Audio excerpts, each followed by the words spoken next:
What's up? What's up, YouTube? Hold on a second. My iPad was in the way, so. What's up, YouTube? It's Andy here.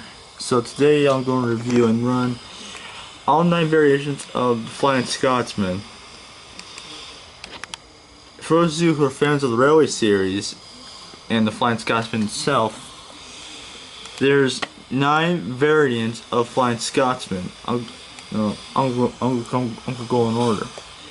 So this one's pretty obvious because it was built by National Railway or British Railway back in the early to mid 2000s.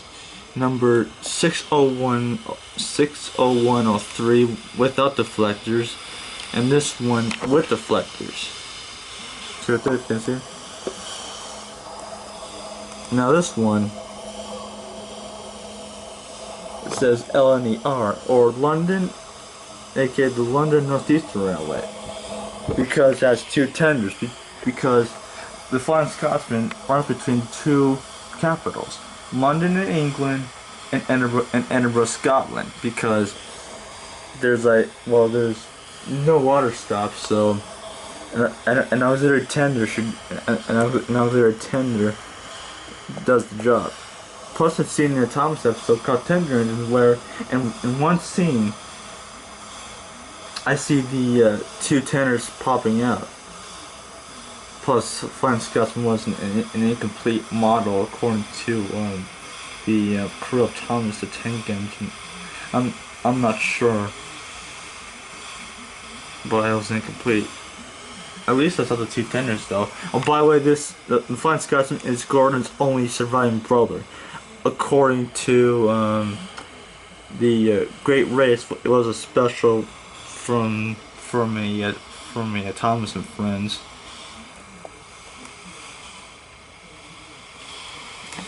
So here is Flying Scotsman in single tender form with the coal tender, with them without deflectors.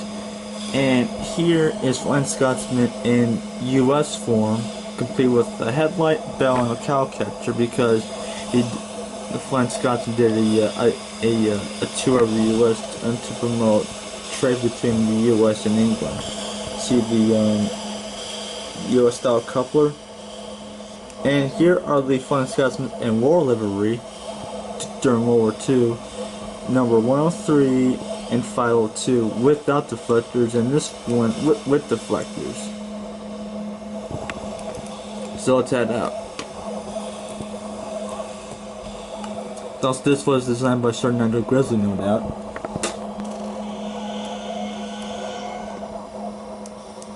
Such as the A4 and the A0.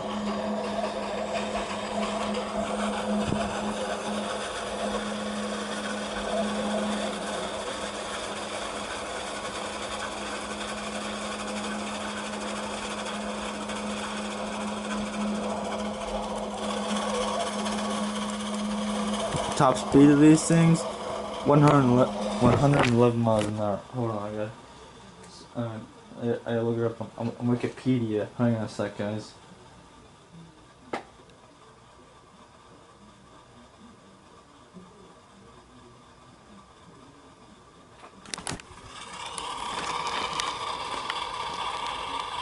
Alright. Flying Scotsman.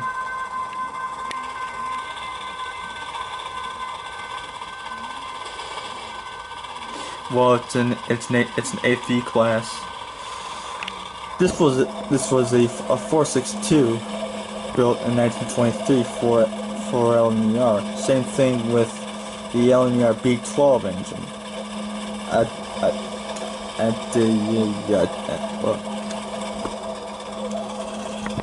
at Doncaster, such as the A4 Mallard, which is by far one of my favorite steam engines in the world, because it goes fast. This was designed by Sir Nigel Grizzly. It was employed on long distance express East Coast mainline trains, but owned by the LNER, and successor, British Railways Eastern and Northeastern regions, notably on the London to Edinburgh Flying Scotsman train service after it was named from.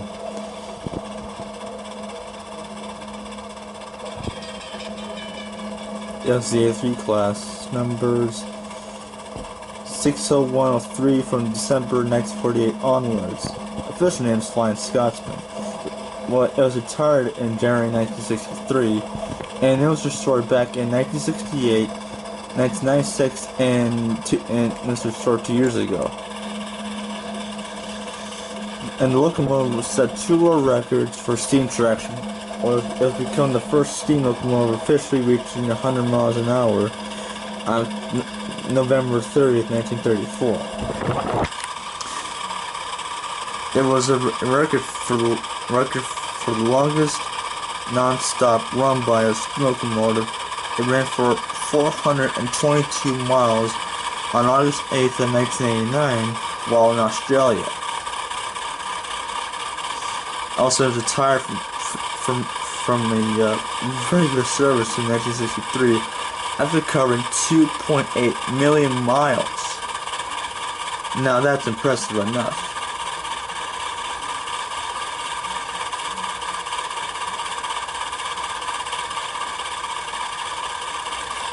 Also, there's some more right there.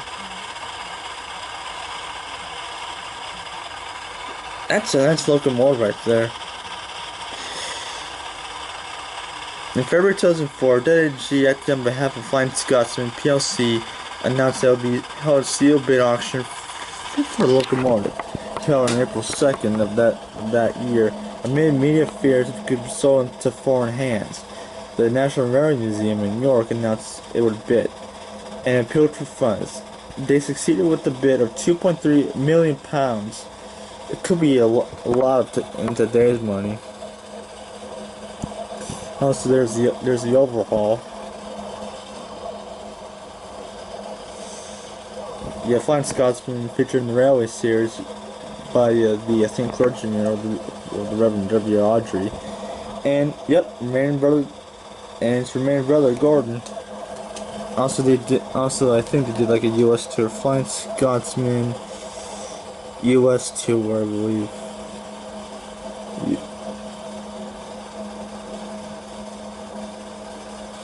America tour, I believe.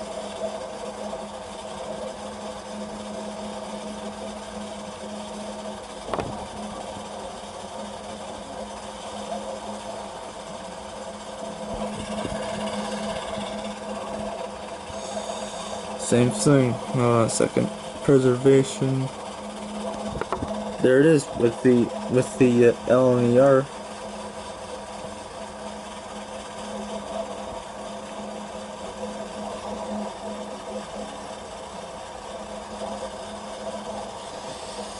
Yep, SARS is right there in 1969.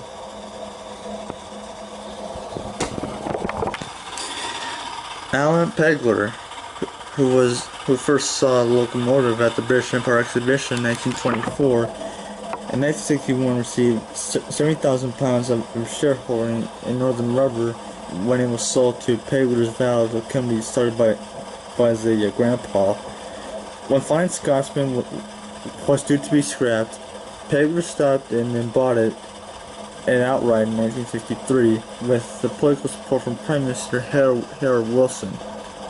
He's right there. He was like a Labour Party member. He spent large amounts of money over the next few months having the locomotive stored at Doncaster as close as possible to its LNER condition. The smoke deflectors were removed by the quarter type, which the locomotive had to run between 1920 and 1936. It was also repainted in LNER livery. Pegler had a contract permitting him to run the locomotive on BR until 1972. Following overhaul in the winter of 68 to 69, Harold Wilson's government agreed to support Pegler run the locomotive in the U.S. and Canada to support British exports. To comply with the U.S. railroad regulations, had a cowcatcher belt, buckeye couplings, also a whistle. It was fitted with air brakes and high-intensity headlight. Starting in Boston, the two ran into immediate problems, with some states increasing costs by requiring diesel-headed haulage through them, seeing locomotive as a fire hazard. However, the train ran from Boston to New York City, Washington D.C., and Dallas, from Texas to Wisconsin and finishing Montreal.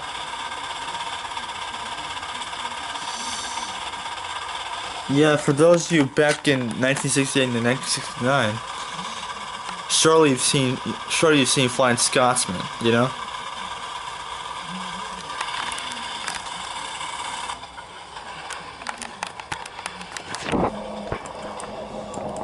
Up someday, Flying Scotsman visits the U.S. again.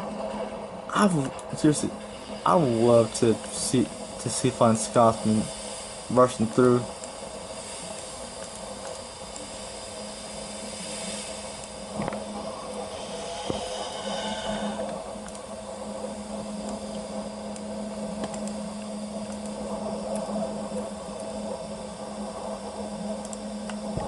And here's Gordon.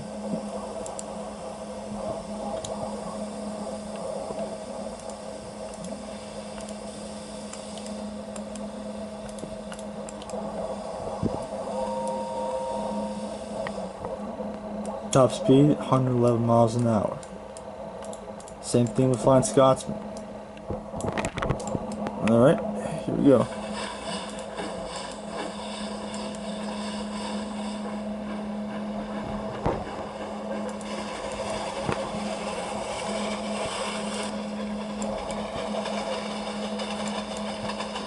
Also, it's pretty quick.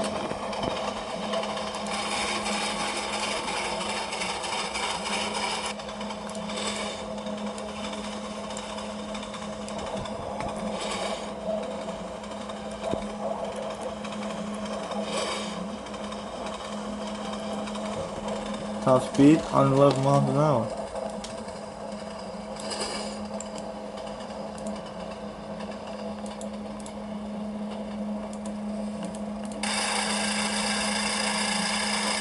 Uh-oh. Uh-oh. Get moving, Gordon.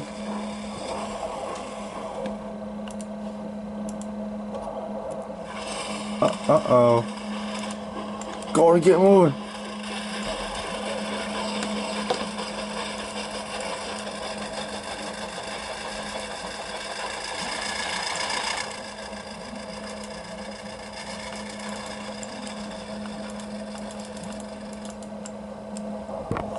Yeah, the accident wasn't prevented.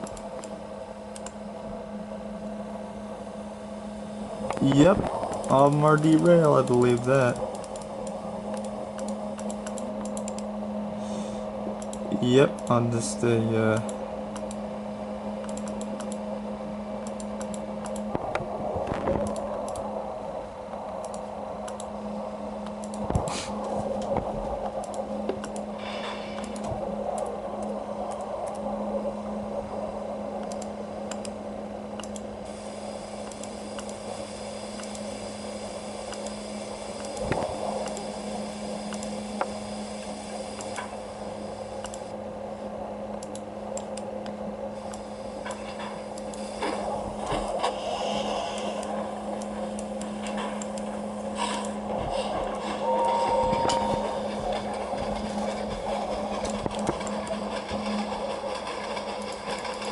Keep up, Scotty.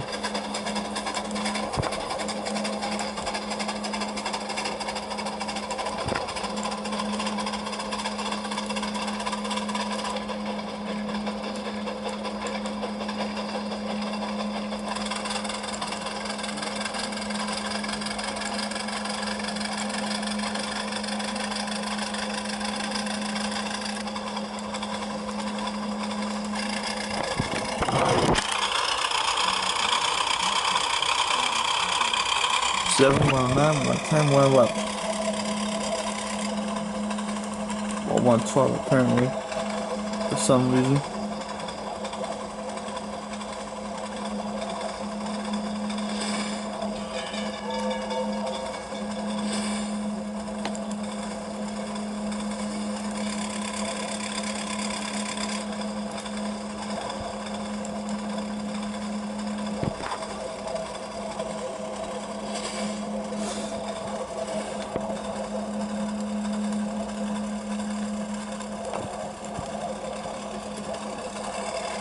There they go.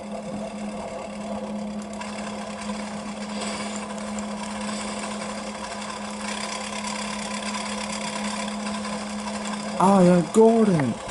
I'm fastest and best and pull the express.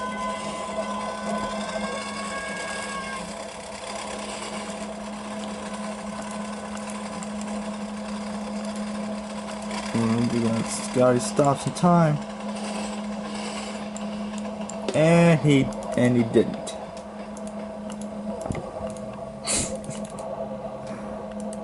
One time of British engines. This engine is a GNR C1.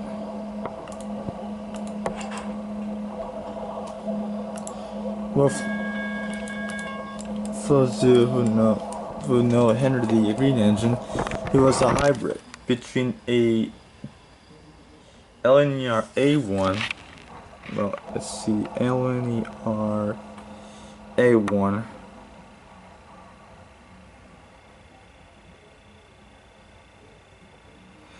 Yeah.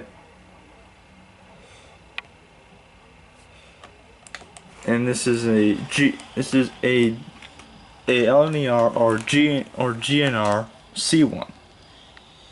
Now this one has a large boiler, GNR C1.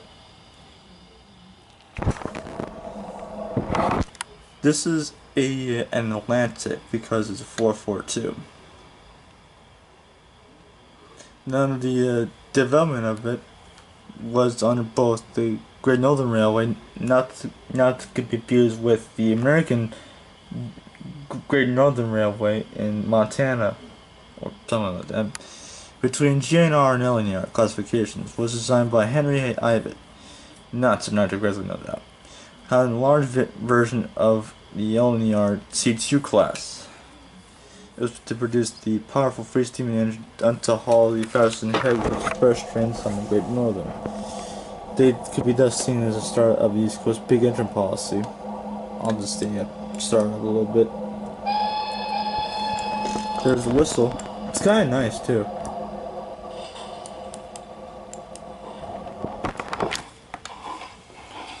The first engine, number 251, was introduced in 1902. With 80 more built at Doncaster between 1904 and 1908. Although they suffered from a number of teething troubles, just like problems, the Atlantics were generally very successful. They were originally fitted with side valves, but later became piston valves, which produced a notable improvement in performance.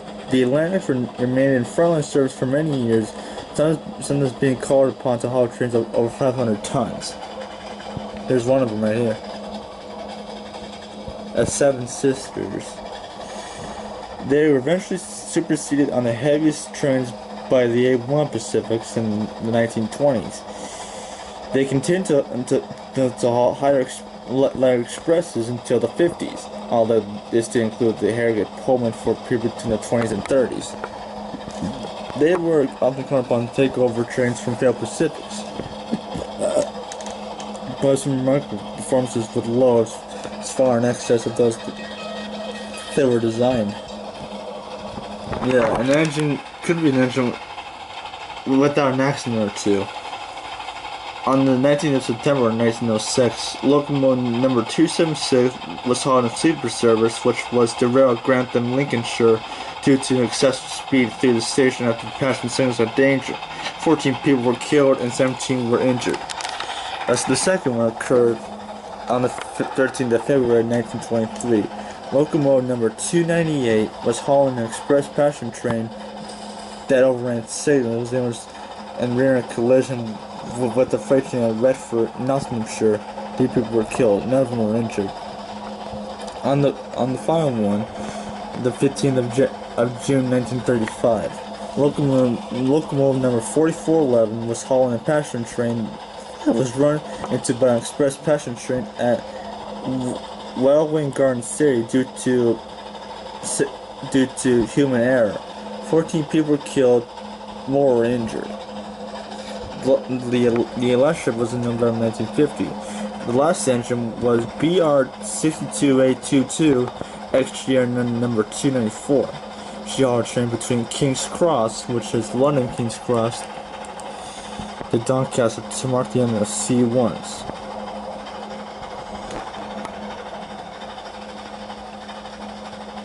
Number 251 steamed poorly on these trips, on trips because the superheater has been removed.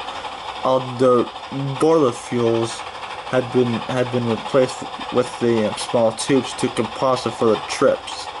Those last being 1954, but what wasn't until March of 57 that the locomotive was placed into York, still part of the National Railway Museum. She is now in Sheridan County, Durham, and the National Railway Museum, made up 2 years ago.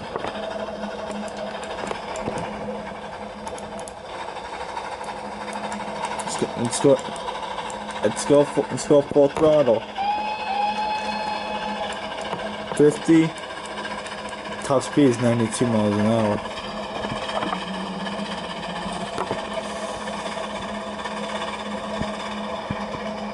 .59, 60, 61, 62, 63, 64, 65, 66, 67 miles an hour, 68, 69, 70, almost there.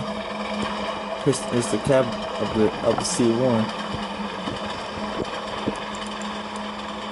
76, 77, 78, 79, 80, almost there. 81, 82, 83, 84, 85, 86, 87, 88, 89, 89 miles an hour. I was a bit long.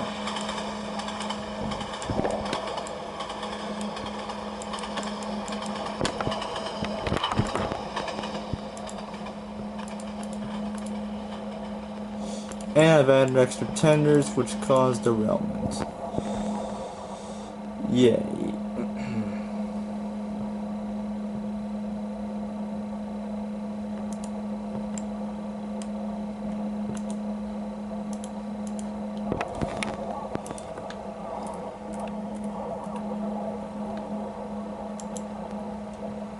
Now this is the last locomotive bread that I'll be telling you guys about. The LMS G2. Oh, well, the Class G2, no doubt. LMS, or London Man Scotch Rail Class G2, I believe.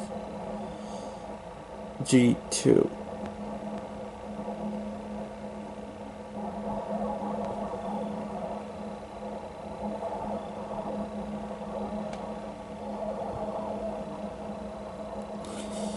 No, and there, Class G3. Here we go. LNWR Class G2, or London Northwestern Railway. Not to be confused with the Island of Solwar. Well, I had an LMS tender.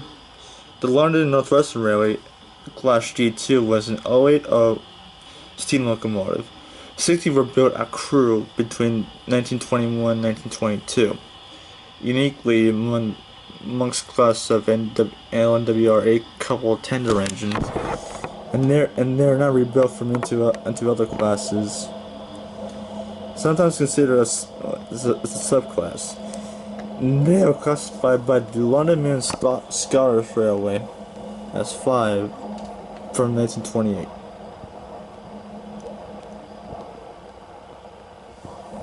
Operates were LNWR, LMS, and British Railways. One is preserved, and the remainder are scrapped. The LNWR used lowest available number system, but meaning that numbers were somewhat haphazard. After grouping in 1923, the LMS renumbered them from 9395 to 9454 in order of build date. All were inherited by BR, or British Railways, upon nationalization in 1948. BR added 40,000 to their numbers so that they became 49,395 to 49,454. This one preserved number 49,395 at the East Lancashire Railway and during 2012. Now let's say check the status. Well, it doesn't say the top speed, so in DCC mode, let's find the top speed. Let's do this.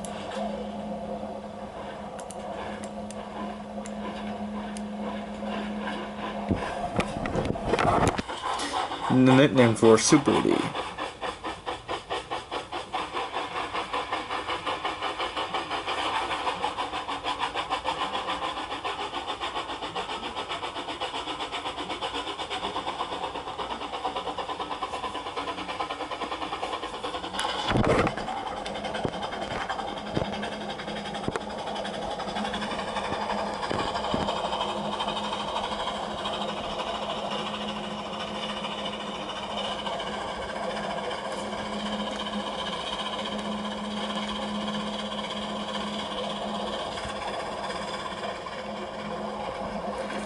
I'd say about 44 to 45 miles an hour at least. Plus, I downloaded some LMS rolling stock, such as the Eleanor cattle van. That's for London Northeastern Railway. And this one, this looks like a steam locomotive, but it's looks like a small diesel engine. I think this one deserves to be in this video. So LNER Y3 class, LNER Y3 class.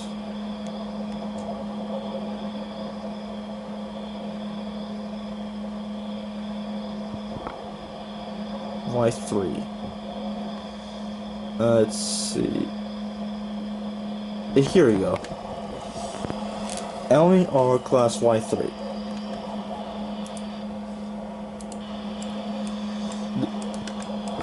Was a class of 040 geared steam locomotives built by Sentinel Wagon Works for the LNER and introduced in 1927. They passed on to British Railways ownership in 1948 and were numbered 68154 to 68185. At least one was based in Immingham in 1950. Well, it sounds like a tank engine almost. Here's the whistle. 2 cylinders built coal, more obviously. 2 cylinders, and the boiler pressure is 275 psi. The power unit was the superheated vertical water tube boiler. The engine was similar to those in Sentinel steam wagons. This had popped valves and reversing was by a sliding camshaft. The advantage of the water tube boiler could be raised much more quickly with the conventional fire tube boiler. And there's no cab view, so I'm not going to do that. The transmission, the final drive to the wheels was by sprocket chain. Some locomotives had a sprocket gear ratio of 19:19, and there was 15:19. In addition to, there was a 2-speed gearbox, so it was almost like a diesel engine. But gears couldn't change while the locomotive was stationary. Let's try to vet for it. Here.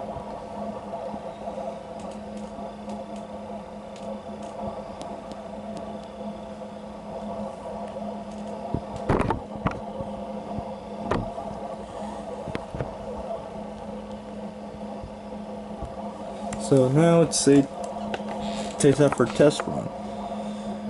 So a couple up to this carriage right here. I guess this was a 3rd class carriage. Alright, so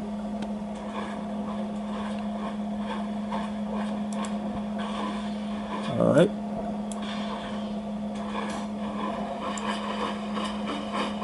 There's no pistons, only wheels.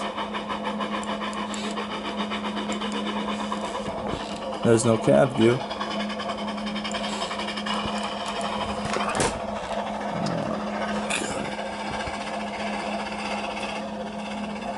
Just so this is the coach view.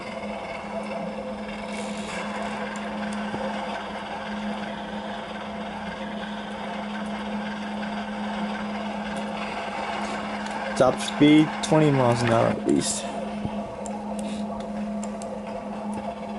And there's no bell, so